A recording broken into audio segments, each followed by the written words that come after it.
A paz do Senhor Jesus, meu irmão, minha irmã, sejam todos muito bem-vindos a mais um estudo da nossa lição bíblica. Eu sou o pastor Samuel e você está na nossa escola bíblica especial. Antes da gente comentar como que vai ser essa nossa jornada de hoje, eu quero já lembrar você, fazer aquele compartilhamento, tanto desse vídeo, desse nosso programa aí para os seus amigos no WhatsApp, no Telegram, Instagram, Facebook, meu irmão, todas as redes sociais que existirem, você pode ser um missionário de Jesus, transmitindo, compartilhando essa mensagem. Depois de falar isso para você, eu quero dizer que nós estamos iniciando agora uma nova série de lições bíblicas. Justamente de 3 em 3 meses nós temos uma nova série de lições. E depois da gente estudar um pouquinho sobre a Rota 32, essa história que você faz parte, que eu faço parte dessa missão extraordinária do Espírito Santo, hoje nós vamos iniciar uma nova jornada, dessa vez dentro da carta de Paulo aos Filipenses.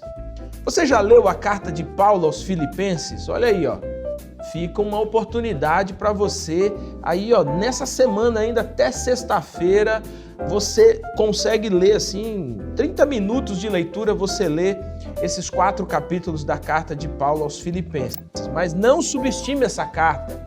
Apesar de ser uma pequenina carta, a profundidade dos seus ensinamentos para nós é extraordinária.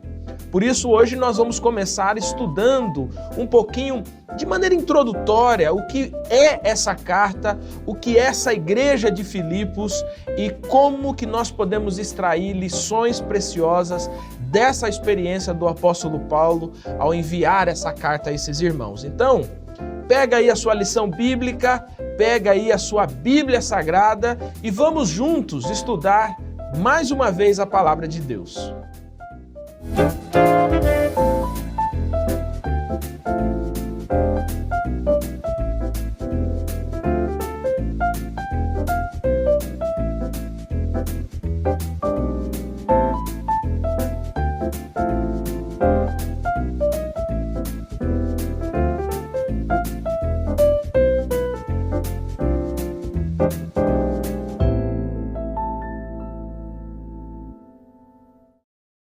Você já se deparou com alguém sofrendo? Vamos deixar mais pessoal isso. Você já passou por momentos da sua vida de sofrimento? Talvez você esteja agora passando por um momento desse, um momento de sofrimento, de incertezas, de angústias, que tempos ou outros tomam o nosso coração, tomam a nossa mente. Em momentos assim, é muito difícil falar de alegria. Existe até uma música muito famosa de um artista já falecido, que ela fala exatamente isso. O tema da música é exatamente esse: a alegria se foi. Você já passou por um momento assim na vida, em que você olha à sua volta e a percepção que você tem é que a alegria se foi? É que a alegria não existe mais? A carta de Paulo aos Filipenses é uma carta que o centro dela, a mensagem central dela, é a alegria. Por isso, a nossa lição bíblica que estamos começando hoje é alegrai-vos.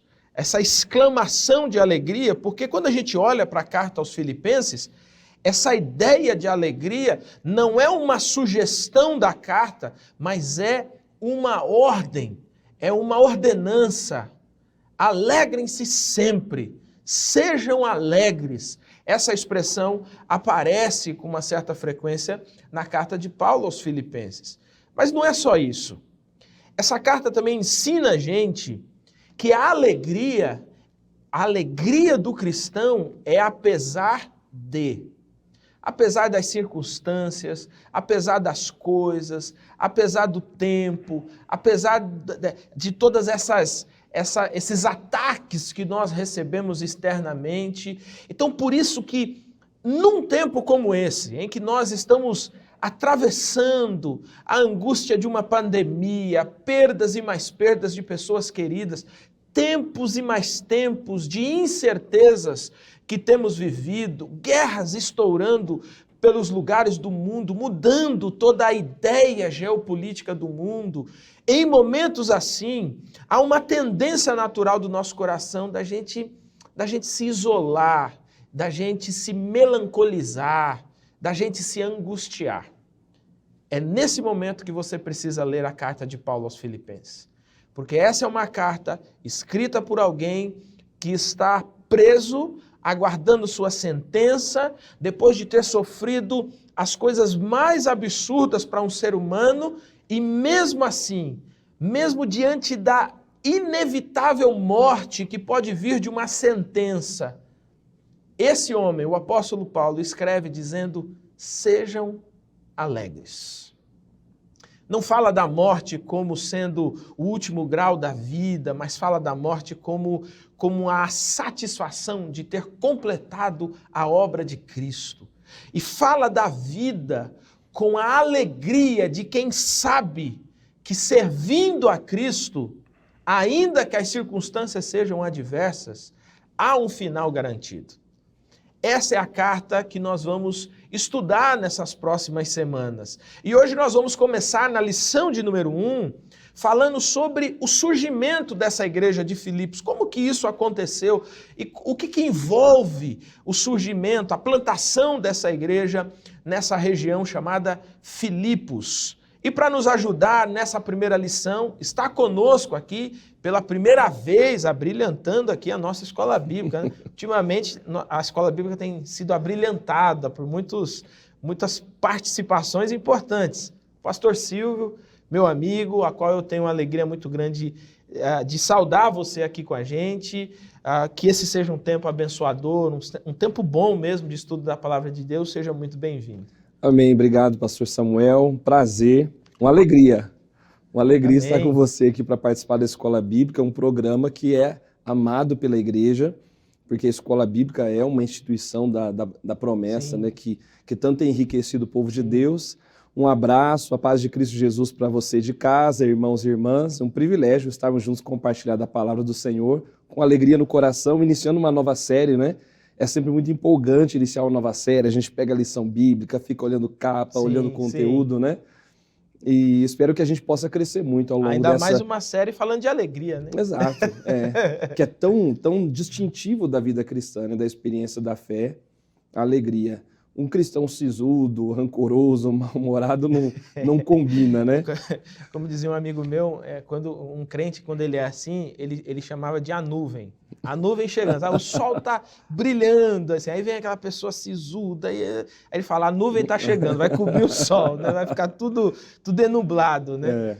A Escritura, o apóstolo Paulo mesmo, né, nos encoraja a resplandecermos como luzes, como luminares no mundo, né? Certo. Então, a experiência cristã deve ser vibrante, alegre, cheia de energia. E eu espero que a gente caminhe esses 3 meses estudando essa carta, cheios de muita alegria. Legal. Para você que não conhece o pastor Silvio, nesse momento ele é superintendente da Convenção Paranaense, né?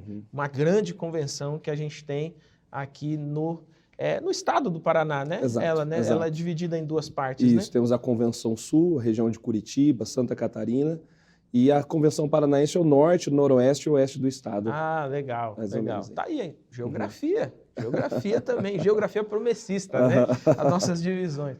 Mas é isso, meus irmãos, momento de alegria aqui para a gente estudar a Palavra de Deus. E, pastor Silvio, depois de eu fazer toda essa introdução, eu vou começar aqui já entrando na nossa primeira questão, e aí a gente vai conversando e tentando entender aqui como que Deus vai usando a vida do apóstolo Paulo para o surgimento dessa igreja. A primeira pergunta ela vai dizer o seguinte: como é conhecida a carta de Paulo aos Filipenses e por que razão? Fale um pouco sobre a cidade de Filipos, tomando por base a introdução. Você que está com a sua lição, você vai ver que a introdução traz aí algumas informações a respeito não só do conhecimento dessa carta, né, de como ela é conhecida, mas também das razões que a levaram, né? Mas eu deixo contigo, pastor Silvio, para nos ajudar a entender um pouco mais isso. Pastor, eu acho que a carta aos Filipenses é uma daquelas cartas de Paulo das quais a gente talvez leia com mais frequência, né? Porque ela tem um tom mais leve.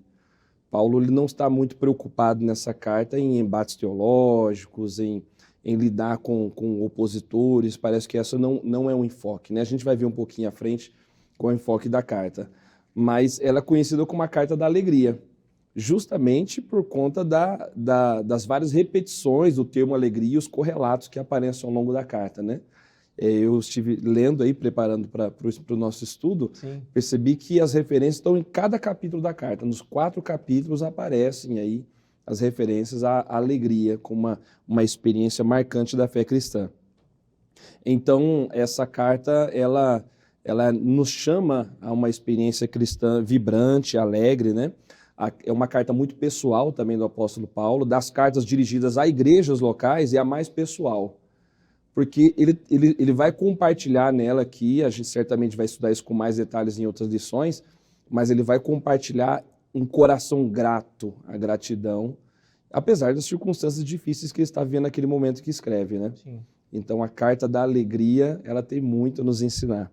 Parece transbordar aqui um sentimento de satisfação mesmo, né? Tudo indica que a igreja de Filipos ajudou mesmo o apóstolo em um determinado momento da sua vida ali, né? Ela cooperou através do irmão Epafrodito, foram levar ali um auxílio para o Paulo no período que ele estava na prisão. E a cidade de Filipos também era uma cidade assim pequena, né? A lição vai mostrando para nós que é uma cidade pequena, não é populosa, mas uma cidade significativa, importante ali, uma colônia romana, né, importante, uma cidade importante no contexto romano. Com certeza haviam muitos romanos morando em Filipos, além de povos também nativos, que Filipos foi conquistada pelo rei Filipe II, já no ano de 357, né, antes de Cristo, que é o pai do Alexandre o Grande. Sim. Então os historiadores vão dizer que o Filipe II era um homem estrategista, de bastante energia, intenso, muito organizador. E ao conquistar, então, Filipos, a cidade não tinha esse nome, né? mas ele dá a ela esse nome em homenagem a si mesmo. Então, parece que isso também... é normal, né? Parece que no mundo grego é normal isso. É verdade, Nos nossos tempos já não ia ser muito bem visto, não, né? O cara tá se achando muito. Se achando né? muito. Verdade, verdade. Mas os conquistadores da época, especialmente imperadores, parece que eles tinham sentiam uma vontade para fazer isso, né? E então, ao conquistar a cidade, a dar o seu nome, eles também começam colabora com o desenvolvimento da cidade, né? O desenvolvimento dela, o acesso à cidade, desenvolvimento, exploração de minérios que havia ali, ouro, prata, que a cidade possuía. Isso permite o desenvolvimento mais tarde, né, tanto a presença do Império Grego ali através de Filipe e depois do Alexandre o Grande, permite que traz aquele movimento chamado helenista, né, que a presença da cultura grega em várias partes do Império. E mais tarde isso favoreceu as missões, né? Sim. A pregação, inclusive, do apóstolo Paulo, sim, a expansão do evangelho naquela cidade. E ela tinha uma disposição muito interessante, né? Porque aqui nós estamos chegando naquela parcela da Europa, né? Aquela que Paulo tanto queria chegar, né? E tudo indica, quando olha esse mapa antigo, que Filipos, para quem vinha da Ásia, era o lugar de entrada mesmo, né? Uhum. Então, assim, você passava Filipos, você estava dentro da Europa, né? Exato. Então, assim, era uma cidade muito estratégica também desse ponto de vista, né? Apesar de ser pequena, mas, assim, valorizada dentro do Império pela história que ela carregava, né? Mas parecia ser uma cidade muito estratégica, né? Exato. Estratégica. E não é à toa que o apóstolo Paulo foi para lá, né? Justamente por ser uma cidade estratégica, a localização dela. E o apóstolo Paulo, ele parece que ele dava atenção mesmo a essas cidades, essas localidades para cumprir a missão. Sim. Se bem que olhando o capítulo 16 de Atos, que vai mostrar para nós quando ele chega até Filipos, a gente percebe logo no início do capítulo 16 o Espírito Santo impedindo Paulo de ir a alguns lugares Parece que o Senhor estava justamente pretendendo levar ele para aquela cidade, sim, né? sim. Aliás, esse capítulo 16 ele é muito interessante, né? O capítulo 16 de Atos, que é uma das narrativas dentro da segunda viagem do apóstolo Paulo, de onde vai surgir a igreja, nós vamos ver logo em sequência, mas é muito interessante essa intensidade do apóstolo, né? Em querer desbravar, e ao mesmo tempo essa intensidade do espírito, né? Não, cara, você está querendo ir aqui, mas você não vai não, você vai para cá. Exato. Não, você vai para cá e ajusta aqui. O espírito vai ajustando, né? Ele tem uma estratégia, mas parece que acaba prevalecendo a estratégia do Espírito Santo. Amém. Ali, né? É muito interessante esse Exato. capítulo 16, né? Exato, é verdade. Legal. Bom, dando sequência aqui então, vamos tentar entender um pouquinho, observar um pouquinho como é que essa cidade recebe, né, o evangelho, né? Então, como o evangelho chegou a essa cidade de Filipos, né? Então, como você estava dizendo, né, o evangelho chega através de Paulo, acompanhado de Silas e Timóteo. Então, eles chegam por uma direção do Espírito Santo. Parece estar muito claro isso. Eles tentam ir para um lugar e o Espírito Santo impede, né? O texto diz isso, né? Sim. Eles tentam ir para outra direção, o Espírito Santo impede. Então, eles chegam até Troade, que parece que é a localização da antiga Troia, a Sim. cidade épica dos filmes aí, né? Sim. Em Troade, ele tem uma visão, né? Um homem fala com ele, passa a Macedônia e ajuda-nos. Então, eles imediatamente respondem a esse chamado, entendendo ser uma direção de Deus. Deus estava os direcionando para lá. E eles atravessam, então, chegam até Neápolis, que havia um porto ali, mas parece que eles não ficam em Neápolis, eles vão se estabelecer de fato, dedicar mais tempo em Filipos. Né? Que quando a gente estava falando, inclusive, da importância da cidade, né, um fato que eu esqueci de mencionar, que a lição traz, é que ela tinha um título, né, importante de uma cidade romana, né, que é o Ius Italicum, né? Isso. Ou seja, a lei italiana. Era uma cidade que era como se fosse uma cidade italiana fora da Itália. Fora da Itália. É como a gente tem aqui na América do Sul, a gente tem, por exemplo, um pedaço da França que fica aqui, né? Acho que ali para os lados do Amazonas ali. As Guianas, eu acho que é. Isso, que é a Guiana Francesa, que faz divisa com o Brasil ali, você passa a ponte, né? E é interessante porque ali dá para a gente entender, né? A gente está falando isso, né? Para a gente entender o que é isso, né? Você tem dentro, né? A Argentina também tem uma ilha dentro da Argentina que é inglesa, por exemplo, né? Então, essa ideia de você ter um lugar que é estabelecido, mas ele recebe a moeda, a fala, as leis, tudo pertence a esse outro país. É mais ou menos isso aqui, né? Exato. Que acontece com Filipos. Né? E isso parece que torna realmente Filipos interessante, estratégica aos olhos de Deus, né? Sobretudo aos olhos do Senhor. Sim. Então o apóstolo Paulo chega com a equipe missionária e eles normalmente procuravam uma sinagoga onde iniciavam os trabalhos, a pregação. Não havia sinagoga lá e eles procuram, então, era um dia de sábado, né? E eles procuram um lugar de oração, um lugar onde as pessoas se reuniam aos sábados e lá encontram um grupo de mulheres. E entre essas mulheres está Lídia, né? Que era uma vendedora de púrpura da cidade de Tiatira. Provavelmente Lídia era uma mulher de posses, porque parece que a produção da púrpura era algo assim, muito caro. Muito caro.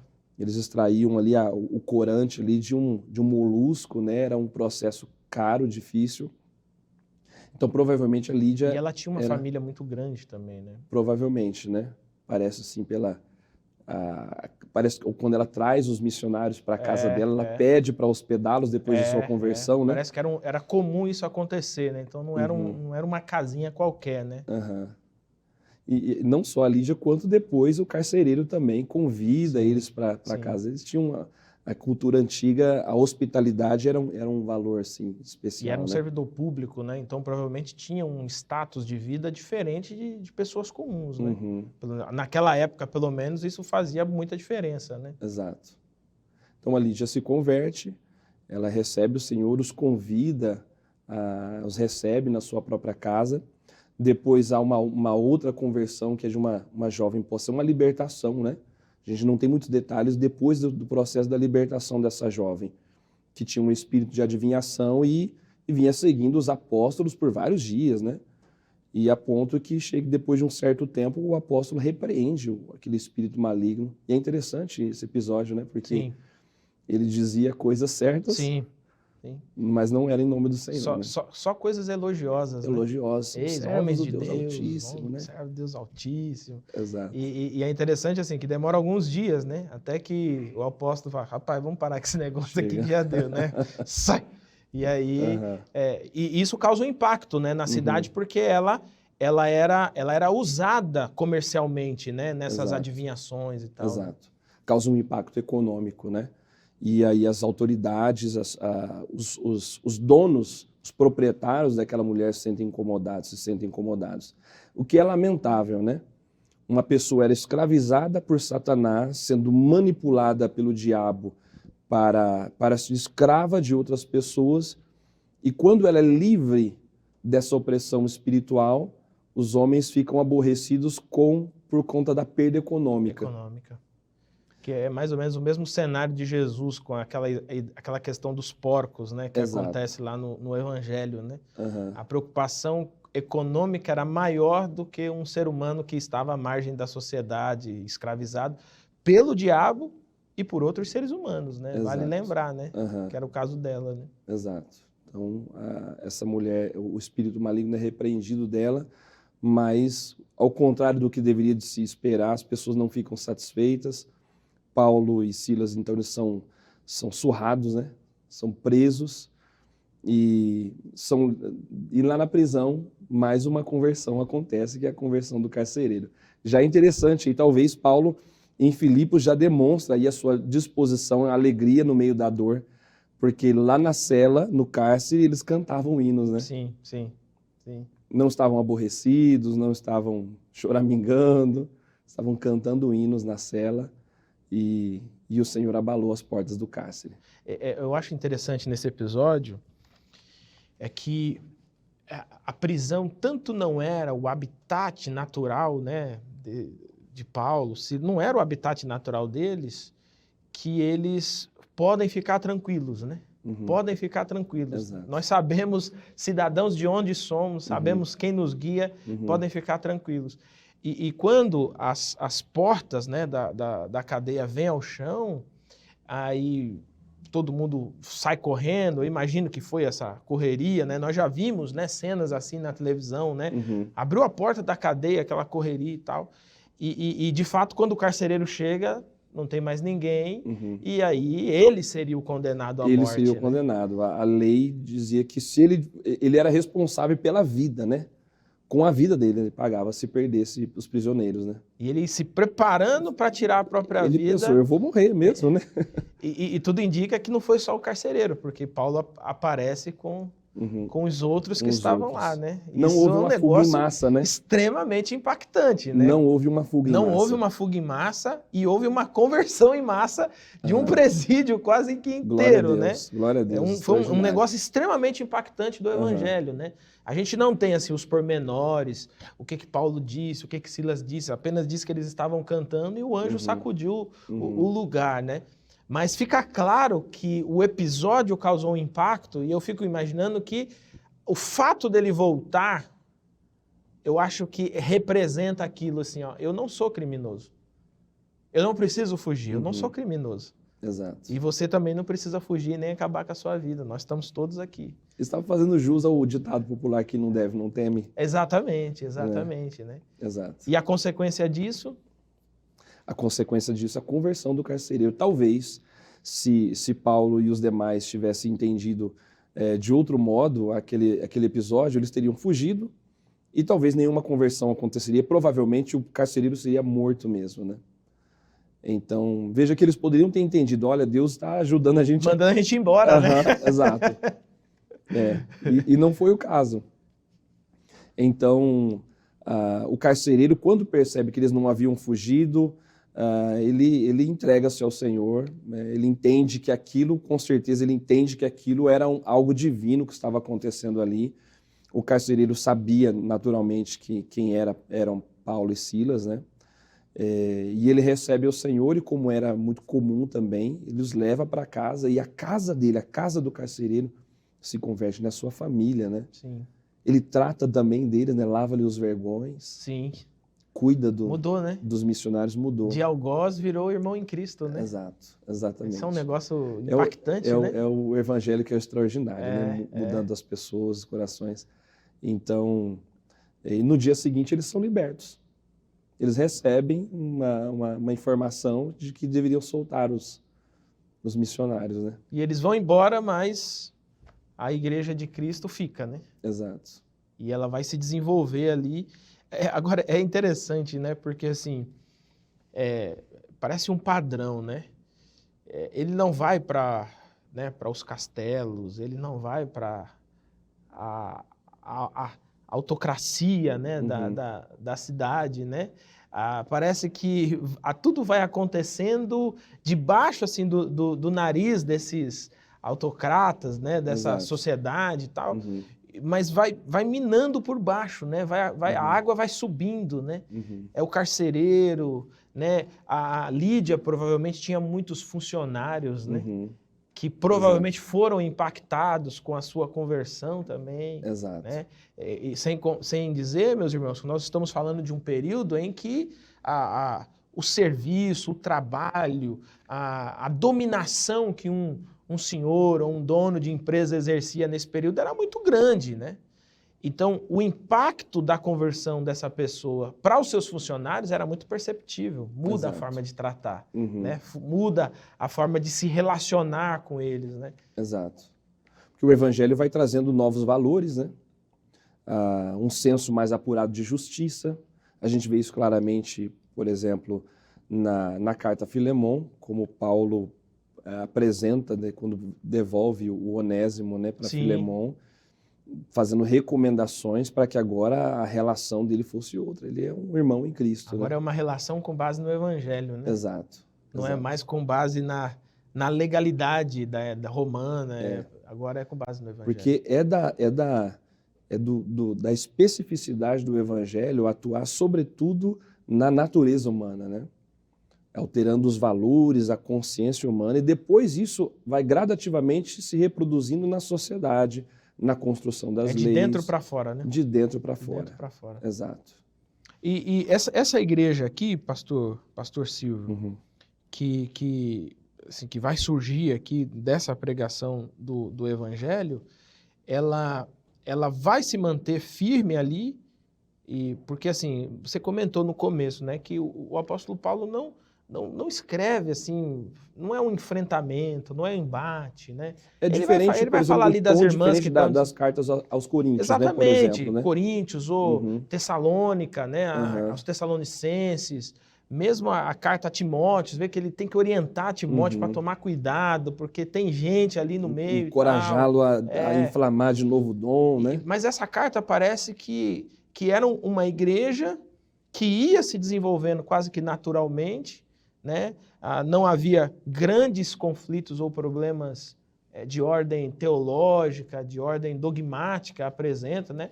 Vai tratar ali, as irmãs lá, Evódia e Cindy, que estão brigando lá, uma coisa normal. Normal, né, irmão? Normal. Não sei pelo que elas brigavam, mas era normal, era uma facçãozinha que tinha ali. Mas ela é uma carta de um pastor escrevendo para uma igreja com uma certa satisfação em dizer. Por exemplo, quando ele escreve aos Gálatas não é assim, né? Ele fala, nossa, me admira que vocês tenham partido tão rapidamente, né, do evangelho que preguei para um outro evangelho. Então, assim, o tom é outro, né? Sim. Mas essa tem um tom amável mesmo, um tom de um pastor que está escrevendo com saudade, com gratidão, sabe de uma coisinha ou outra que está acontecendo, vigia aqui, cuida ali, mas não tem... Tudo indica que era uma igreja que ia se desenvolvendo bem, né? Exato, exatamente. E Paulo, então, ele vai comunicar essa gratidão por meio dessa carta e mostrando para eles que mesmo eles estando presos, não há razão para tristeza, para lamento, né? Aquela alegria que foi evidenciada lá naquela prisão, lá em Filipos, né? Ela continua no coração do apóstolo e deve permanecer no coração dos crentes daquela comunidade também. Sim. Nós vamos entrar aqui na pergunta 3, mas antes, só fazer uma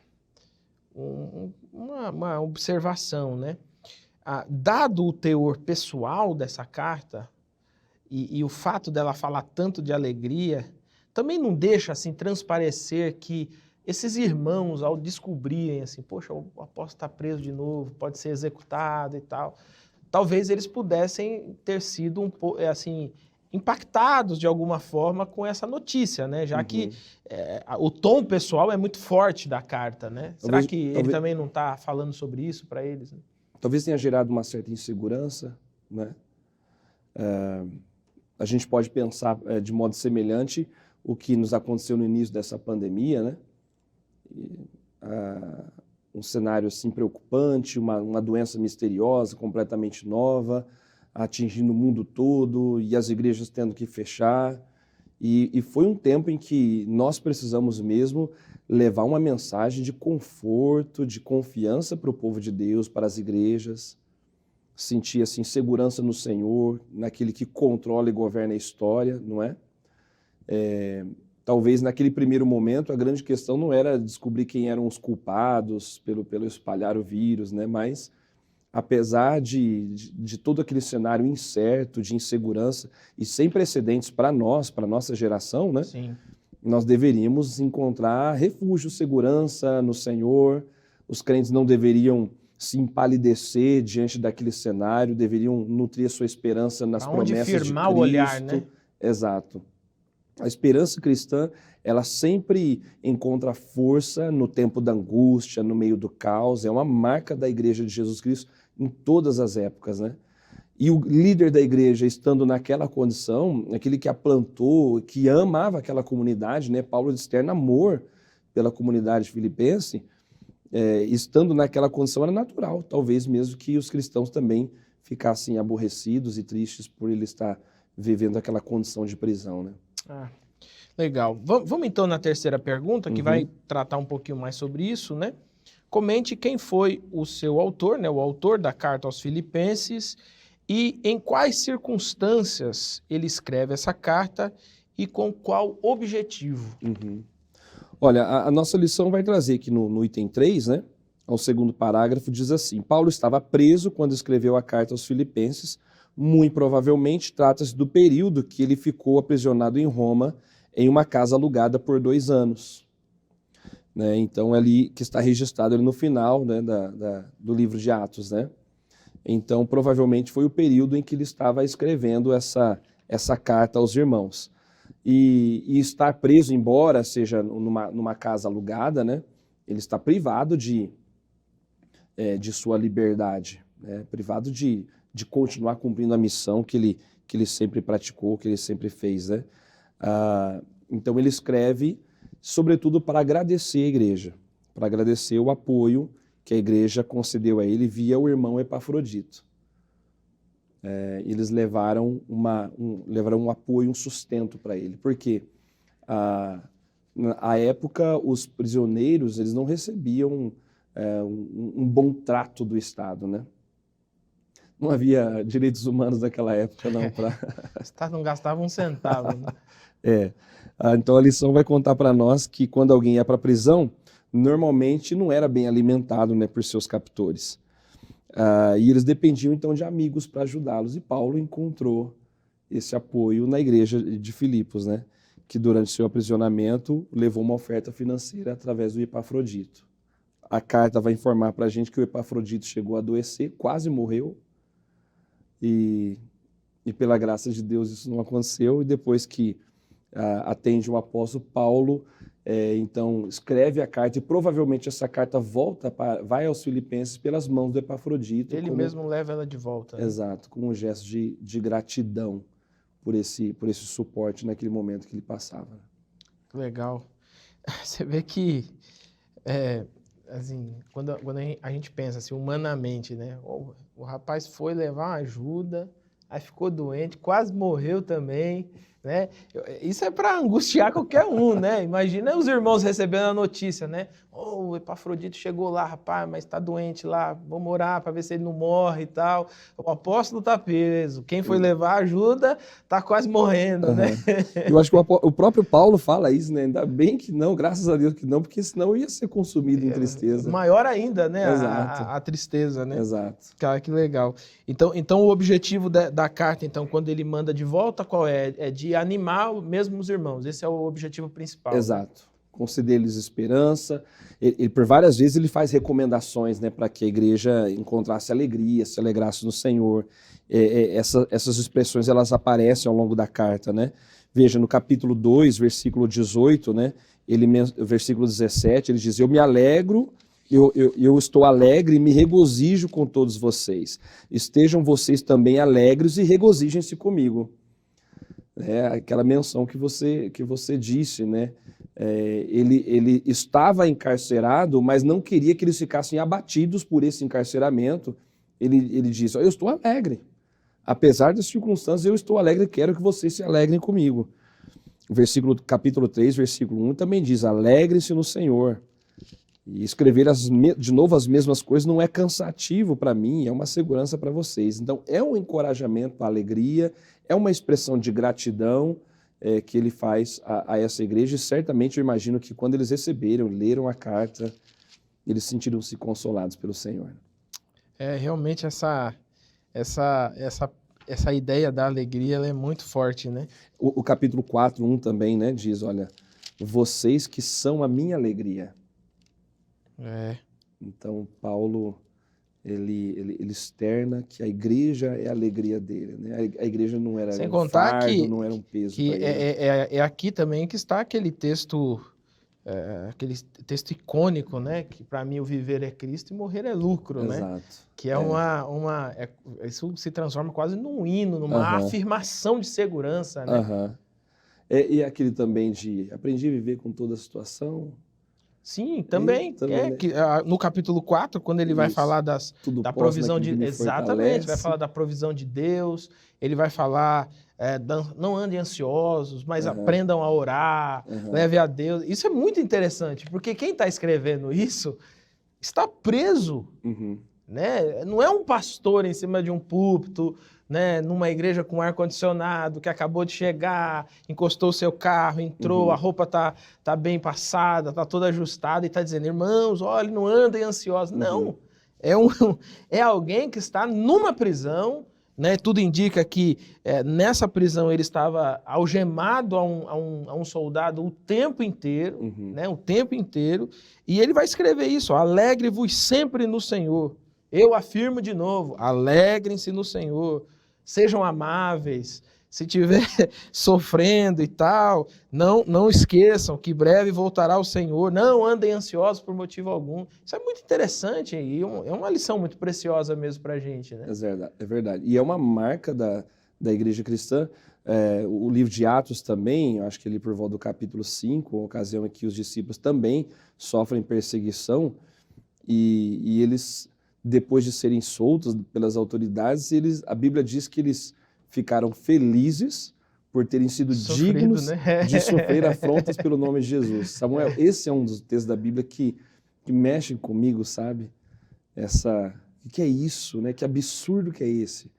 Alguém que é humilhado, que é ultrajado, que é surrado e fica feliz, né? Nós sofremos por Jesus. A gente não, o apóstolo Pedro vai falar isso na sua carta, e Paulo vai repetir também essa mesma ideia, né? Pedro, ele vai falar lá acho que é em 1 de Pedro, ele vai dizer que nós não estamos sofrendo como os ladrões, os salteadores, né? Se estivéssemos sofrendo como ladrões e salteadores, era o que a gente tinha que sofrer mesmo. Mas não estávamos sofrendo iguais a eles, né? Por isso que a gente deveria ter a alegria de saber que estamos sofrendo por Cristo. Né? Aleluia. Isso é um negócio muito profundo, né? Exato. Eu espero muito que esse tipo de conteúdo desperte os irmãos e as irmãs das nossas igrejas a olharem para os seus dilemas, para as lutas que vivem e dizer, eu não vou me deixar ser consumido por tristeza. Eu me lembro de um livro, o livro do John Piper, né? Quando ele recebe um diagnóstico de câncer, né? E o título do livro era Não Desperdice o Seu Câncer, né? Então, eu peguei o livro para ler pelo tema. Eu falei, que tema é esse? Eu preciso ler isso aqui, né? E essa é a ideia, né? Como que mesmo no sofrimento nós podemos transparecer, vibrar alegria para aqueles que estão à nossa volta, né? Aleluia. O câncer não mata a gente. O Covid não mata a gente. No máximo, a gente descansa, né, no que a gente chama de sono, né? A gente descansa por um tempo, né? Mas o nosso nome é chamado, então ele não mata a gente, né? Exato. Então isso deveria nutrir essa alegria constante no coração, né? Não é uma alegria tola, né? Vale a pena frisar, né? Não é um bobo alegre, não é alguém que tá rindo porque tá fingindo alegria, não. Aqui é uma alegria consciente, né? Exato. Você mencionou John Piper, me lembrei de uma história que eu li sobre o Matthew Henry, que era um ministro inglês, né? E conta-se que ele foi assaltado, não sei se você já ouviu esse relato. Não. Ele foi assaltado e naquele dia ele registrou em seu diário 3 motivos pelos quais ele agradecia, apesar do assalto. E ele disse, eu agradeço porque o ladrão levou só dinheiro. Em segundo lugar, eu agradeço porque não foi muito. E ele escreveu, em terceiro lugar, eu agradeço porque não era eu o ladrão. Cara, eu li isso e falei, é isso, né? É impactante, né? Então, esse é um coração grato e que encontra uma razão para se alegrar no Senhor, como diz o profeta, todavia me alegrarei. Né? Eu não era o ladrão. Ainda que levasse tudo, eu não era um ladrão, né? Cara, então, isso faz a diferença, né? É a maneira como você enxerga as circunstâncias, né? A maneira como as circunstâncias são enxergadas. E aqui, por exemplo, na carta aos Filipenses, é interessante porque ele vai dizer assim, eu estou preso, mas o evangelho está avançando. Aleluia. Né? Então ele fala, gente, não fica chateado porque eu estou preso, porque por causa dessa prisão, o evangelho está avançando. Então, assim, a minha prisão é para a glória de Cristo, né? Então, meu irmão, quantas outras coisas na sua vida podem ser vividas para a glória de Cristo, né? Tragédias todos nós enfrentaremos, sofrimentos, dor, perdas, luto, todos nós enfrentaremos, mas a grande questão do Evangelho é como é que nós atravessamos isso? Será que atravessamos angustiados, temerosos, ou atravessamos conscientes de que nossa vida glorifica a Cristo e que Cristo é aquele que domina toda a história, né? Tá? Você me falando sobre essa história desse autor, eu tenho alguns livros dele, até comentários, mas essa história eu não conhecia. Mas tem a do John Bunyan também, né? Que escreveu O Peregrino, né? Ele escreve O Peregrino preso, né? Preso, estava praticamente sem toda a sua família, tinha uma filha que era cega, passou anos preso, uma filha cega, chegou a adoecer na prisão, né? E até onde eu tenho a informação, O Peregrino era o segundo livro mais traduzido no mundo depois da Bíblia. Né? Ou seja, mesmo naquela realidade, o canto da cela não foi para ele, né? O olhar dele se voltou para o eterno e conseguiu ainda escrever, né? Escrever coisas que estão ajudando pessoas até hoje, né? Assim, a circunstância ninguém explica, né? Mas como a gente lida com ela, a gente explica. Né? Exato. É por Jesus Cristo, nosso Senhor, que nós atravessamos. Né? É só pelo Senhor, né? Às vezes a gente vê isso, sabe, também na experiência da fé com a igreja, às vezes irmãos sofrendo, né? Algum tipo de enfermidade, adoecidos. Eu acho que você já deve ter vivido isso, Sim. né? Vai fazer a visita e você que sai Sim. encorajado, sai Sim. motivado, sai consolado, né? Por ver uma fé tão vívida, tão sólida, Sim. sabe? São coisas que inspiram a gente, né? Que nos animam. Eu visitei uma irmã, assim, eu já comentei isso outras vezes.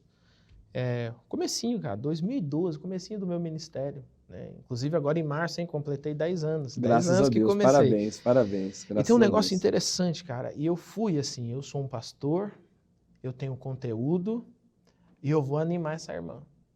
A irmã com câncer, o câncer já tinha se transformado numa metástase, né? Era um câncer no seio, passou de mama, né? Passou para outras partes do corpo, já estava atingindo os seus ossos e tal. E eu cheguei, rapaz, para animar essa irmã e eu descobri que eu não era animado, não. Essa irmã, Deus usou essa irmã para me animar, aleluia. sabe?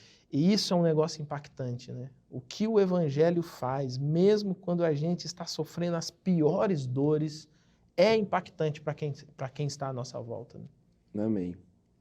Amém. É uma oração que a gente deve fazer, que eu faço, sabe? Que o Senhor esteja me nutrindo da alegria dele, da alegria da salvação. O salmista fala isso, né? Quando ele está confessando ali os pecados dele, ele diz, Senhor, na tua misericórdia não afasta, né, de mim, né?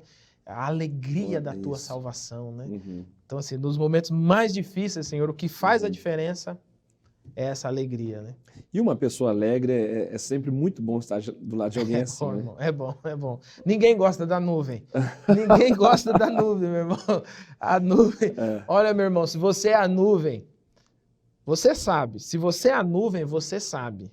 Se não é, você pergunta para sua esposa, ou a esposa pergunta para o marido, porque eles sempre sabem, né, quem é a nuvem, né? Mas é uma mudança de postura do coração, né? De você, não, peraí, eu estou vivendo como quem não tem Cristo, como quem não tem alegria, isso precisa mudar na minha vida, né? E aí a carta aos Filipenses pode ajudar bastante. Exato, né? Com certeza. Pode ajudar bastante. Bom, vamos para a nossa quarta pergunta, então. Estamos aqui, meus irmãos, Filipenses, a gente podia ter ficado aqui umas 4 semanas só nesse primeiro aqui, né? Verdade, tem muita riqueza. De tão preciosa que é essa carta, né? E o texto base, praticamente, é só a saudação, né, da carta, né? Exatamente. Os versículos 1 e 2, né? Exatamente. Acho que eu suponho que a próxima lição vamos tratar com mais profundidade do versículo 3 em diante. Né? E a nossa pergunta 4 vai tratar justamente sobre isso, né? A menção que o apóstolo Paulo faz dos líderes, né, dessa igreja, as bênçãos de Deus, e as bênçãos de Deus que estão presentes nesses 2 versículos, né, que a gente leu aqui. Se você me permite, né, eu vou fazer a leitura do texto aqui, de Filipenses 1 e 2, e aí você faz o comentário para a gente. Tá. Paulo e Timóteo, servos de Cristo Jesus, a todos os santos em Cristo Jesus que estão em Filipos, juntamente com os bispos e diáconos. A vocês, graça e paz da parte de Deus, nosso Pai, e do Senhor Jesus Cristo. Amém. A lição traz para nós 2 coisas importantes nesses versículos 1 e 2, da saudação do apóstolo, né? Então é a menção aos líderes e a menção às bênçãos de Deus. Os líderes que ele menciona aqui, ele faz menção então aos bispos, né, e diáconos da igreja, né? Logo no início aqui. E os bispos a gente sabe que são os presbíteros. É uma referência aos presbíteros da igreja. Mais tarde, né, já no 2º século, por aí, a partir do 2º século, que o termo bispo vai ganhando mesmo essa ideia do supervisor, de uma coisa mais ampla, né? Embora a tradução da palavra possa ser essa também, supervisor, mas provavelmente uma referência mais específica ali, o que para nós hoje são os presbíteros, que tem ali essa chamada de pastoreio mesmo da igreja, de ministrar o ensino por meio da palavra à igreja. E os diáconos, que também, biblicamente, são esses líderes que apoiam os bispos, os presbíteros da igreja, e também servem com mais atenção à assistência social, ao cuidado dos crentes, né? O que é interessante nesse capítulo é quando ele diz a vocês que estão em Filipos com os bispos e diáconos. A referência que Paulo faz aos bispos e diáconos são aqueles líderes que estão entre a comunidade. A lição, inclusive, menciona assim, ó, aqui na página 10, no finalzinho da primeira coluna. Os bispos e diáconos estão entre os santos e não acima deles. Legal isso, né? Eu também achei muito legal. Então, os líderes, diz mais aqui, existem para os santos. Os líderes foram chamados para servir a igreja e não ao contrário. Às vezes, Samuel, dá a impressão que algumas pessoas, quando são ordenadas, ele É tipo o dono, assim, né? agora, Vocês existem para mim. agora eu tenho voz aqui nessa igreja, agora vocês vão ver. E é o contrário, né? É o contrário. Então, e a gente vê assim que os irmãos às vezes nos tratam como ordenados na igreja, nos tratam com carinho, com respeito, e isso é bíblico, tá Sim, certo? sim. Mas não significa que a gente é melhor do que os demais membros da comunidade, que a gente está acima, né? Que tem que ser tratado melhor do que os demais. Pelo A luta é contrário. não deixar isso subir ao coração, né? Exato, é. Assim, você é tratado com distinção, com respeito, mas a luta é não deixar que isso tome conta do seu coração, a tal forma que você acredite que é só assim, né? Exato. Você não merece outra coisa, é só isso que você merece, né? Esse status. Né? Uhum. Então, os presbíteros da igreja, os diáconos da igreja, eles devem entender aquilo que Paulo está deixando claro aqui. A gente serve com a comunidade, não estamos acima dela, não somos as pessoas mais importantes, só temos uma função de liderança, de representar a comunidade, temos tarefas distintas, mas devemos. Não significa que se alguém me chamar de Silvio apenas, peca por isso. Eu não preciso corrigi-lo por isso. Não, pastor Silvio, não precisa, tá tudo bem, Silvio é meu nome. Mesmo porque lá no céu não vai ter, né? Não. Só vai ter um pastor lá no céu, né? Não vai ter como Exato. brigar com ele, não. Exato. E até usar, né, a ordenação antes de referir-se ao nome, né? O pastor Samuel, o pastor Silvio e tal, é um costume nosso, acho que é legal, é muito bem recebido, mas não peca se a gente evitar, se isso não acontecer. Até porque também parece que na Escritura eles não se relacionavam assim, né? Bem disse o apóstolo Paulo em suas cartas, né? Pedro só menciona Paulo, né?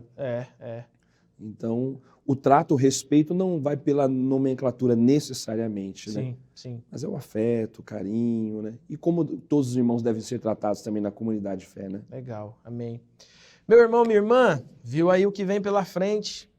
São várias semanas aqui, ó, irmãos, 2 versículos. Uhum. Ficamos em 2 versículos, olha só, ainda tem muitos versículos pela frente, são 4 capítulos dessa carta, tem muita água ainda para passar debaixo dessa ponte, mas você já conseguiu perceber a profundidade que essa pequena carta pode trazer de edificação para a sua vida, para a minha vida, para a sua comunidade.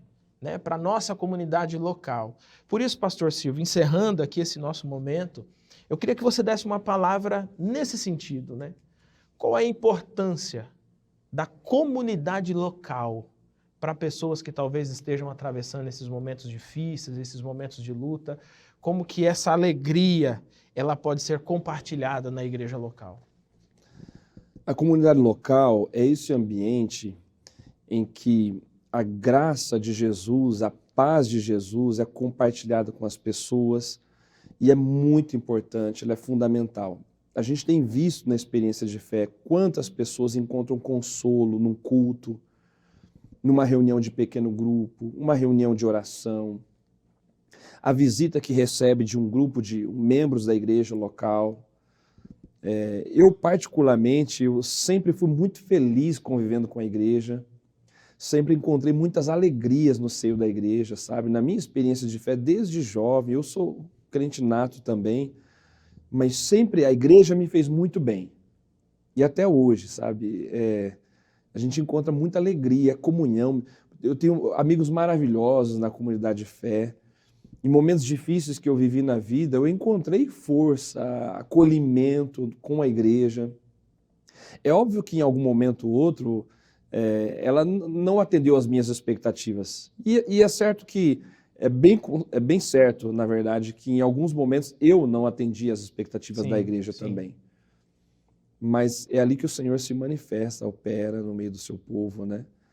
Eu tenho sempre digo isso para a igreja, ensinando, pregando, que a gente não recebe tudo de Deus sozinho. Não tem como ser crente Shrek, ogro, isoladão, sabe? É verdade. Não tem como. A gente precisa da comunidade.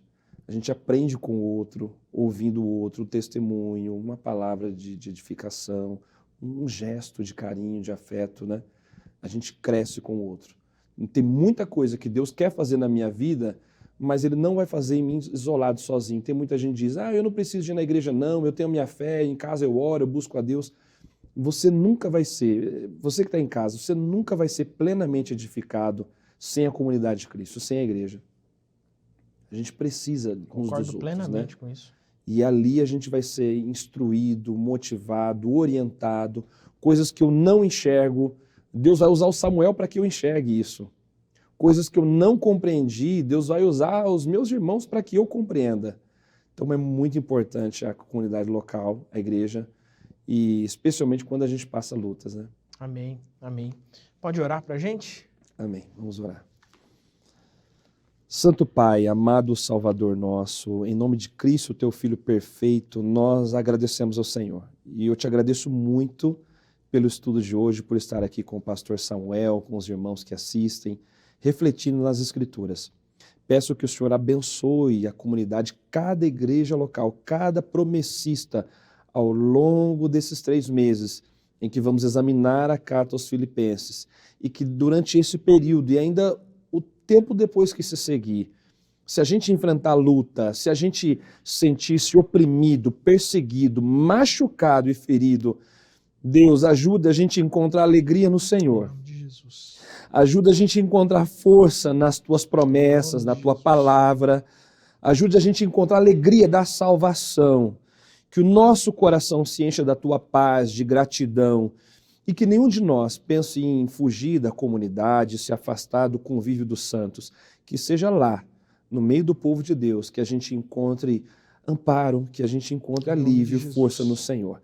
Abençoe os teus filhos, abençoe o teu povo. Faz a igreja promessista ser uma igreja vibrante, cheia de alegria. Que as pessoas que entrarem nos cultos, que elas, quando estiverem nas escolas bíblicas, que elas sintam a alegria, a felicidade daqueles que foram salvos por Jesus. Faz isso, Senhor, até que o Senhor venha. Nós queremos ser esse tipo de igreja que se alegra no Senhor. Em nome de Jesus, para a glória de Deus e no poder do Espírito, oramos. Amém. Amém, amém. Amém. Pastor Silvio, mais uma vez, obrigado aí por sua participação. Amém. Que hajam outras. Um momento muito precioso aqui. Amém. Foi bom. Meu irmão, minha irmã, chegamos ao fim da nossa lição bíblica. Eu queria só falar um negocinho aqui, ó. Aquele corte, sabe? Na fala aqui do pastor Silvio, ele falou assim: às vezes a igreja não atingiu as minhas expectativas e às vezes eu também não atingi as expectativas da igreja. E eu fiquei pensando nessa frase. No momento em que nós não atingimos a expectativa da igreja, ou a igreja não atinge as nossas expectativas, é nessa hora que a gente enxerga a graça de Jesus.